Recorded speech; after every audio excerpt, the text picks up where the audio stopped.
Ken Westhuesing, who's back there somewhere.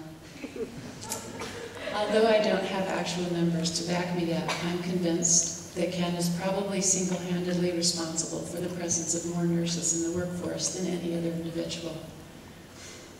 You are one of Linfield's most valuable nursing resources, and I hope the administration knows that as well as the students do.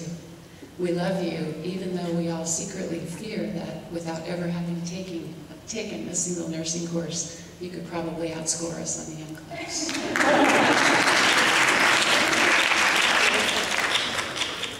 There he is, I found him. Elaine Ross is the resident textbook expert and everyone's mom down in her basement bookstore hidey hole. She always made my days a little brighter. Jeff Bull probably wishes he had a basement hidey hole instead of a glass display case on the 3rd floor.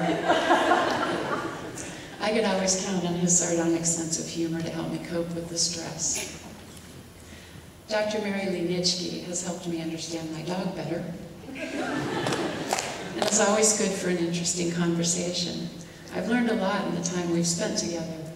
Most of it wasn't overtly nursing related, but I found that just about everything in life is a metaphor for something else, so it's all worth thinking about. Dr. Bill Weaver has a story for every disease known to mankind, and a friend or relative who's had it. My brainstem is piled high with valuable bits of information that he stacked there.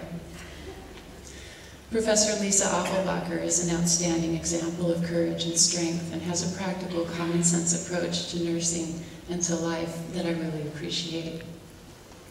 Professor Sue Butel taught me therapeutic communication, which helped to level the playing field at home.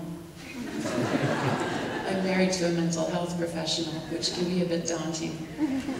Now I can turn the tables on him. Sometimes when he comes home and starts telling me about his day at work, I go therapeutic on him just to see how long it takes him to notice.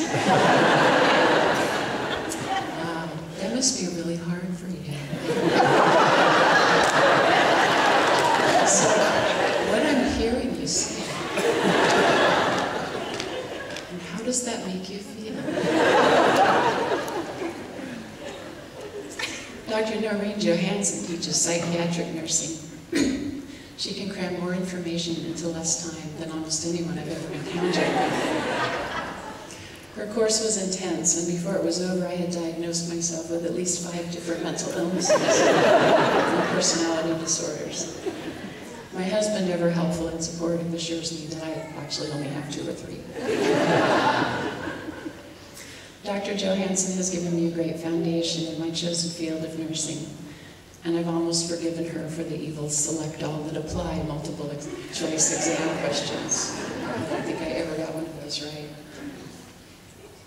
Speaking of evil test questions, Dr. Jack Keyes pushed our critical thinking skills to new levels.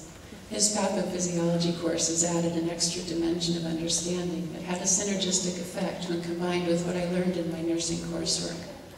What he taught us helped me move beyond merely knowing the information to being able to truly integrate it into practical application.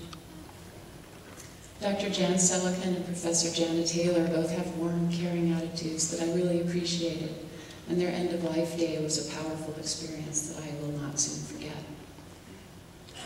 Dr. Pam Wheeler was my academic advisor, and she always gave me good advice. I sometimes imagined her being confronted by frazzled nursing instructors, saying, Ruth Rogers, can you do something about her? But if that was true, she never let on to me. Dr. Vivian Tong says I should come back and teach nursing, which I find flattering and even appealing, although she might just be trying to ensure that I'll get some payback for all the grief I've given my instructors. Like so many others at Linfield, Dr. Tong is passionate about what she teaches, and I think that's a huge part of being a great teacher. She exudes an air of calm, confident professionalism that I hope to achieve in my own practice. Although now I know it's just beta blockers. I should have had you bring an extra.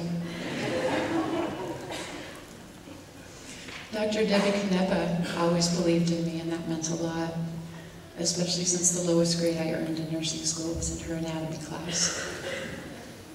Barbara Van Ness always had a smile on her face and did an amazing job of keeping us organized in the science lab.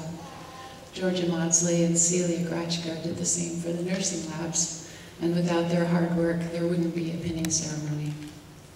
I overheard Georgia yesterday say, "It's like herding cats."